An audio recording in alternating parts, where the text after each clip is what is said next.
Amigos queridos, boa noite.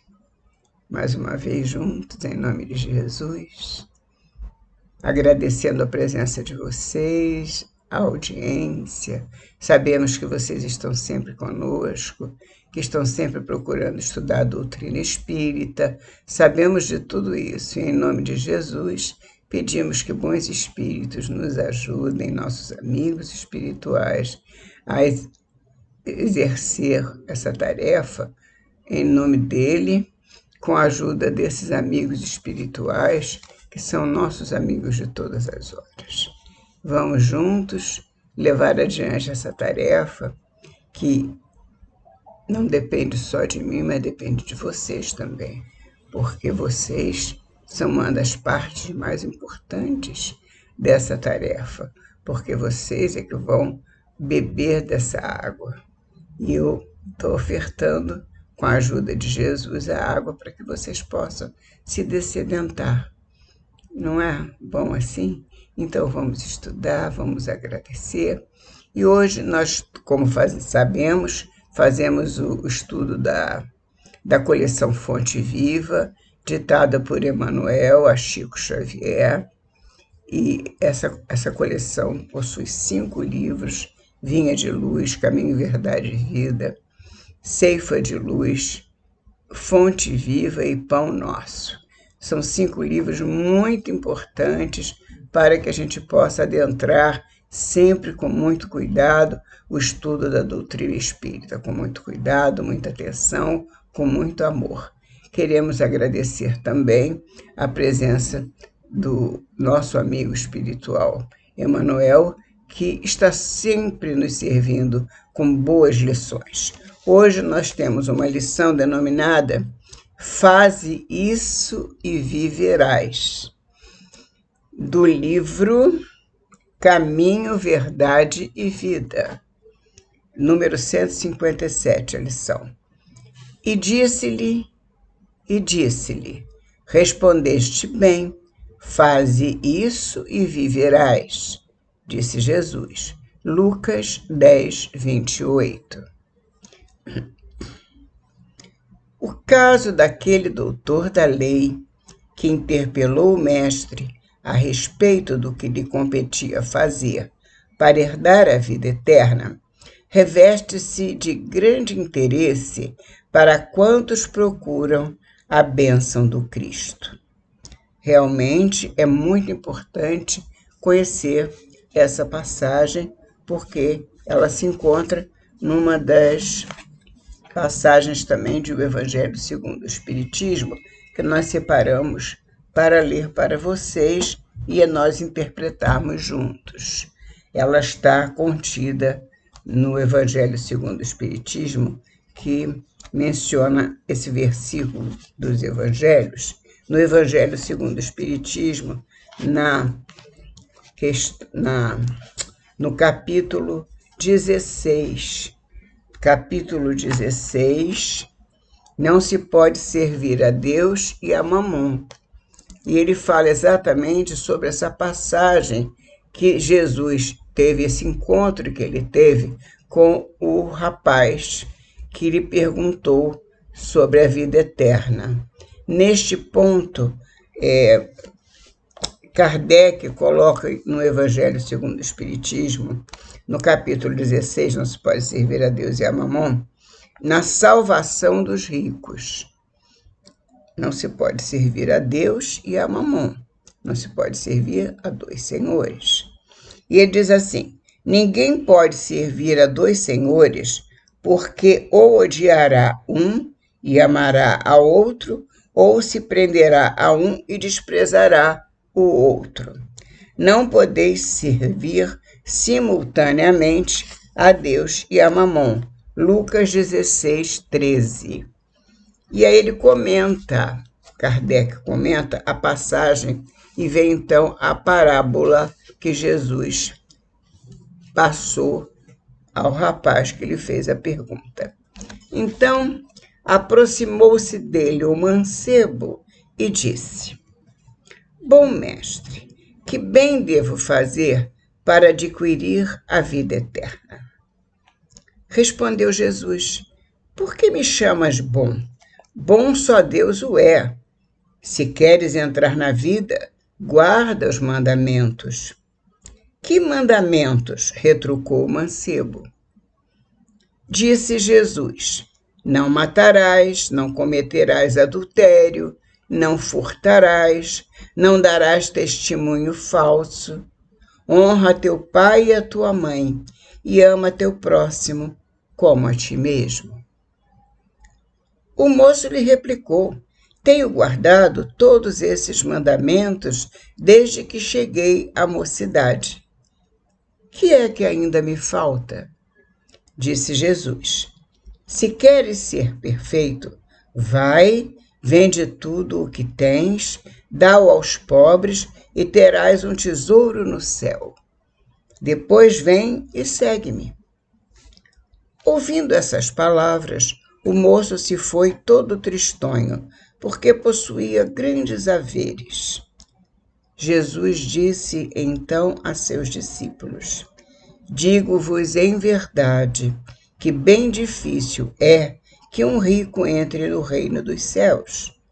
Ainda uma vez vos digo, é mais fácil que um camelo passe pelo buraco de uma agulha do que entrar um rico no reino dos céus.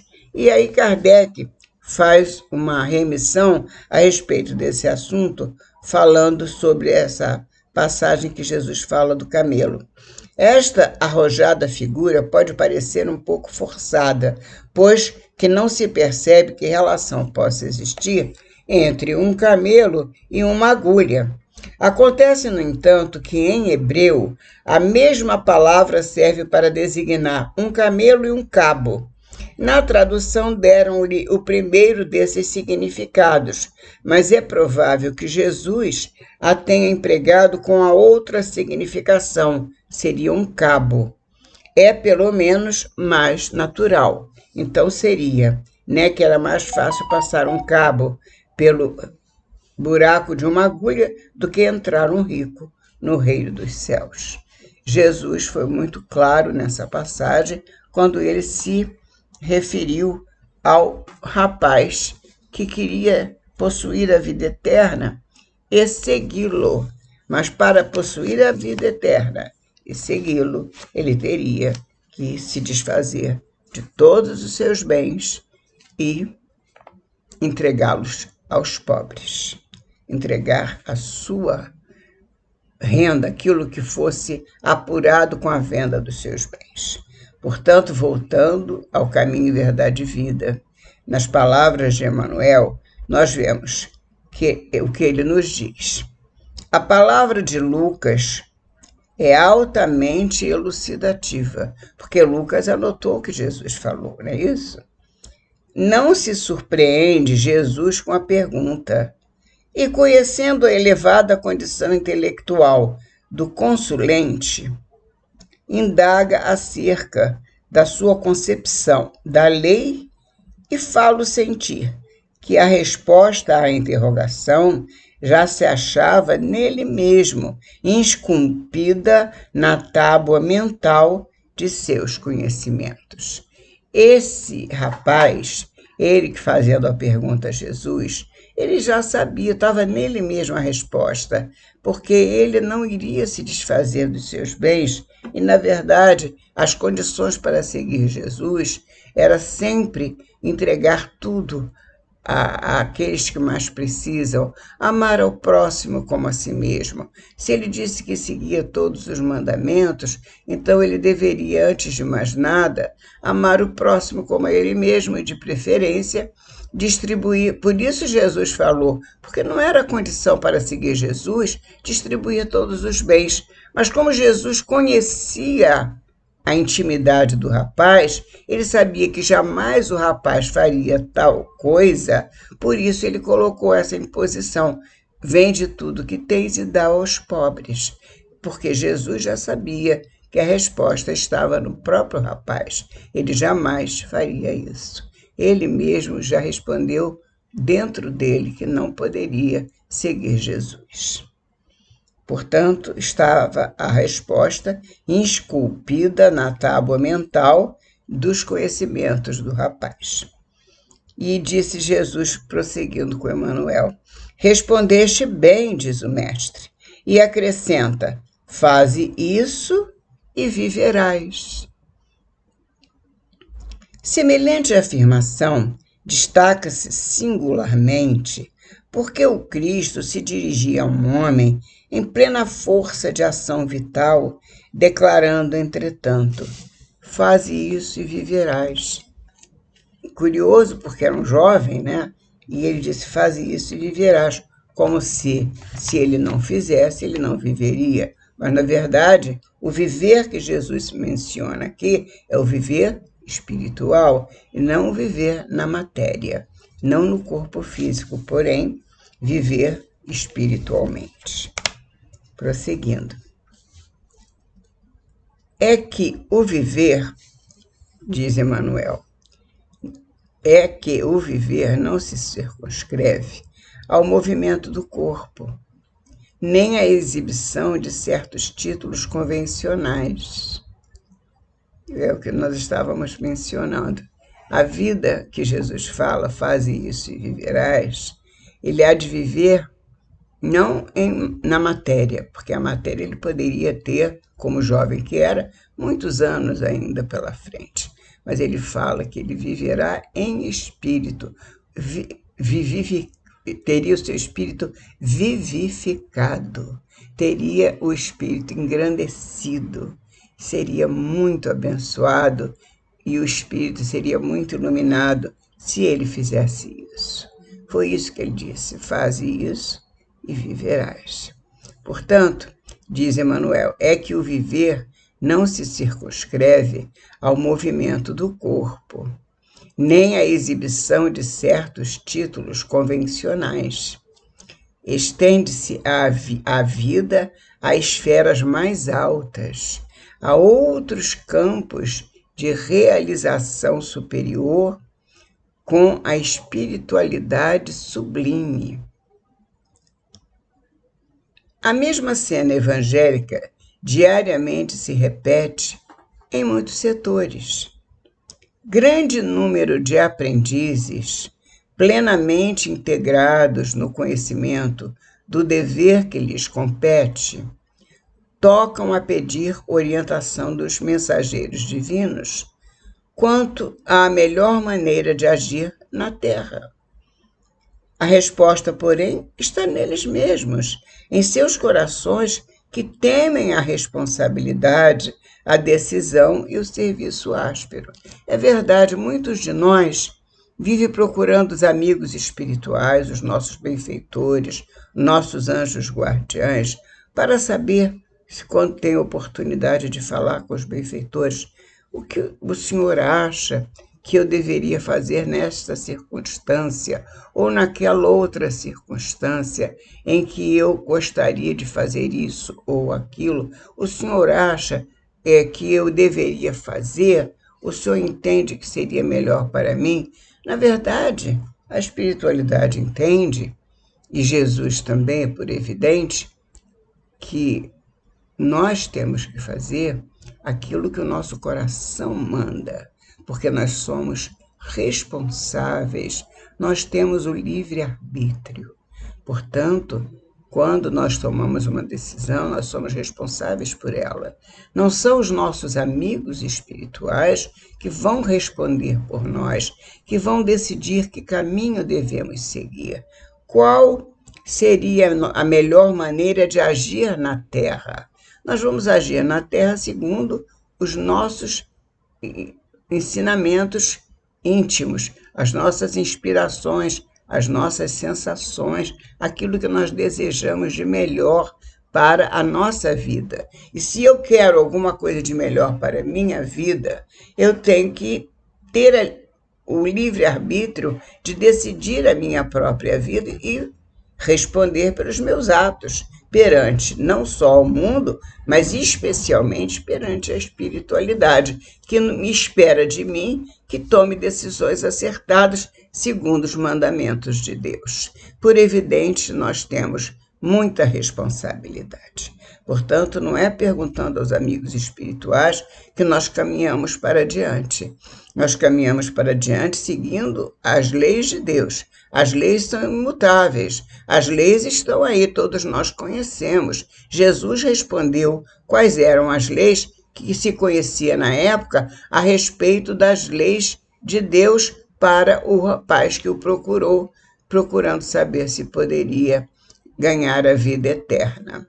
O que ele teria de fazer para ganhar a vida eterna? E Jesus disse que ele deveria responder e seguir todos os mandamentos divinos e amar ao teu próximo como a ti mesmo. Foi a resposta de Jesus. Portanto, para nós é a mesma coisa, seguir as leis de Deus e amar o nosso próximo como a nós mesmos. Nós não temos que sair perguntando aos amigos espirituais o que devemos fazer. É lógico que se nós já temos um conhecimento espiritual, a nossa responsabilidade aumenta demais.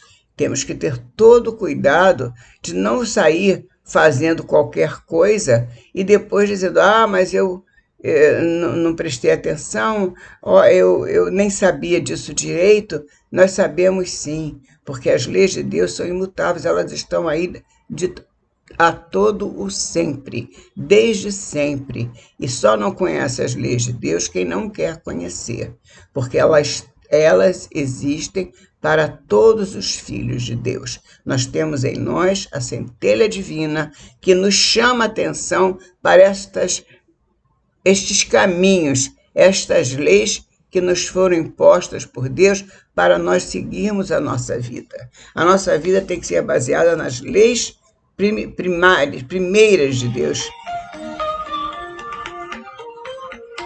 Desculpe, meus amigos. Desculpe.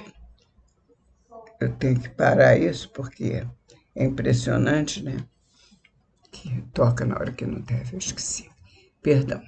Então, nós temos que estar sempre preparados para as coisas de Deus nos momentos de tomarem as nossas decisões. E Emmanuel termina a lição dizendo o seguinte: se já foste banhado pela claridade da fé viva, se foste beneficiado pelos princípios da salvação, executa o que aprendeste do nosso Divino Mestre.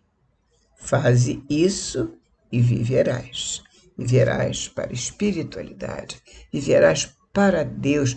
Faze isso e viverás. Segue os ensinamentos do nosso Pai Celestial, das lições que Ele passou através de Jesus para a nossa alma. Nós, quando nascemos, nós trazemos a centelha divina em nosso espírito imortal. E esse espírito nos diz que nós temos que seguir Jesus cumprindo as leis de Deus. A lei natural ou divina, que é a lei do amor, as leis naturais, as leis que estão em nosso íntimo, todas elas esculpidas em nosso ser, como diz Emmanuel. E se nós já fomos banhados pela claridade da fé viva, se nós já conhecemos esses princípios, executa o que aprendeste do nosso Divino Mestre. Faze isso e viverás. Teremos na espiritualidade a resposta certa para a hora certa de dizermos o que fizestes do teu tempo, do tempo que recebeste para a tua encarnação. Tenha uma boa resposta, assim como eu espero que eu também tenha e todos nós tenhamos, para podermos fazer isso e viver uma vida imortal, de paz e de muita luz. Até a próxima semana, se Deus quiser.